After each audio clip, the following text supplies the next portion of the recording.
যোৱাকালি নিশা উৰিয়াম ঘাটৰ পৰা ৰূপসীৰ ৰৌমাৰীস্থিত নিজৰ সম্পৰ্কীয়ৰ ঘৰলৈ আহি থকাৰ সময়ত নিশা প্ৰায় 12 মান বজাত উৰিয়াগাঁও বাইপাছ চকৰ ওচৰতে 6-7জন লোকে জুলছাহ আলীৰ গাড়ীখন আগচি লৈ গাড়ীত উঠি গাড়ীখন চকৰিগাঁৱৰ ফালে আনি গলং পাৰ কৰে আৰু তেওঁক বেয়াকৈ প্ৰহাৰ কৰে। নগদ 25,000 টকাৰ লগতে AS05 AC 6690 নম্বৰৰ বলেৰো গাড়ীখনৰ চাবি লৈ ঘটনাস্থলীৰ পৰা পলায়ন কৰে। ভুক্তভোগী লোকজন পুৱা 7 মান বজালৈকে ঘটনাস্থলীত অচেতন অৱস্থাত পৰি থাকে।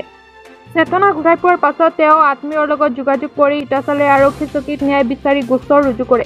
এই ঘটনা সন্দৰ্ভত নগাঁও জিলাৰ তৃণমূল কংগ্ৰেছৰ সাংগঠনিক সম্পাদক ৱাকিবুৰ হুছেইনে গৰিহণা দি কয়, মুছলমান লোকৰ ওপৰত চলি থকা এই অমানৱীয় অত্যাচাৰ বন্ধ হ'ব লাগে। আচলতে আপোনালোক ক'ৰ পৰা আহি আছিল? মই উৰিয়ামঘাটৰ পৰা আহি আছিলোঁ। তাতে আপোনালোকে আছিলে নেকি? ইয়াতে আপোনালোকৰ ঘৰ ক'ত? ইয়াত আমি ৰূপৰী আহিছিলোঁ, ৰূপৰী ৰৌমাৰী আহিছিলোঁ। ৰূপৰী ৰৌমাৰী আপোনালোকৰ সম্পৰ্কীয় মানুহ আছে? আছে আছে। অঁ, তাতে আপোনালোকৰ কাগজ পাতি চব আছে? আছে আছে। ভোটাৰ কাৰ্ড, আধাৰ কাৰ্ড আছে। আপোনালোকতো বিদেশী নহয়? নহয় নহয়। অৰিজিনেলি আপোনাৰ ঘৰ ক'ত? অৰিজিনেলি এতিয়াতো মোৰ জন্ম তাত, এতিয়া মোৰতো তাতে। আগত আছিলে কালিয়াডিঙা। কালিয়াডিঙা অৰিজিনেল হৈছিলে কওকচোন। আমি উৰিয়ামঘাটৰ পৰা আহি আছিলোঁ। হয়। আহোঁতে আপোনাৰ এই বাইপাছটো যে আহিলোঁ, বাইপাছটো সেইফালে আপোনাৰ ৰূপীফালে সোমাই যাম বুলি ভাবিছিলোঁ। সেইটো তাত ৰখাই কৈছে এইফালে ৰূপী নহয়, এইফালে গৈ পিনে তাত ৰখাই পইচা 25,000 আছিলে লৈ ল'লে, মাৰপিট চাবি লৈ ল'লে, মোবাইল দুটা লৈ ল'লে আৰু কৈছে বাংলাদেশৰ পৰা তাত গৈছিলোঁ, তেতিয়া বাংলাদেশ গৈ আছোঁ আমি ধৰিছোঁ এনেকৈ কোৱা বোলে। চিনি পায় নেকি মানুহকেইটাক? মানুহকেইটাৰ ঘৰ তাতে আছে।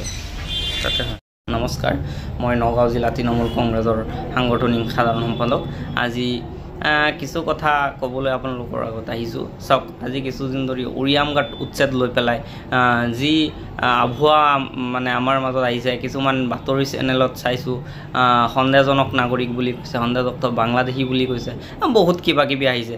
মই এটা কথা ক'ব বিচাৰিছোঁ, আমি সৰুতে পঢ়িছিলোঁ লাচিত বৰফুকন এজন স্বনামধন্য ব্যক্তি হিচাপে আমি পাইছিলোঁ কিতাপত, কিন্তু তেখেতৰ লাচিত বৰফুকনে হয়তো আমি যিমানখিনি পঢ়িছোঁ কেতিয়াও এই দুখীয়া নিৰীহ লোকক চিখুটি ডিঙি চেপি তেওঁলোকৰ পৰা চুখি আনি খোৱা নাছিলে।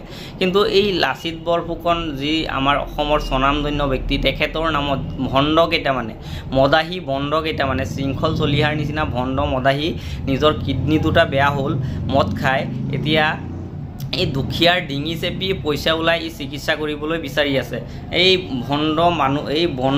ভণ্ডামী নেতাকেইটাই অতি সোনকালে এই দুখীয়া নিৰীহ লোকৰ ওপৰত অত্যাচাৰ বন্ধ কৰিব লাগে, ইয়াৰে দাবী জনাইছোঁ। আৰু মই ক'ব বিচাৰিছোঁ, প্ৰশাসন থকাৰ পিছতো কিবা ব্যৱস্থা, আজি বাংলাদেশী আছে, চৰকাৰ প্ৰশাসনে ধৰক বাংলাদেশত লৈ যাওক, আমিও সহযোগ কৰিম, কিন্তু এই বন্ধ সংগঠন লগাই ভাৰতীয় নাগৰিকক অত্যাচাৰ কৰিব, এয়া তৃণমূল কংগ্ৰেছে কেতিয়াও সহ্য নকৰে।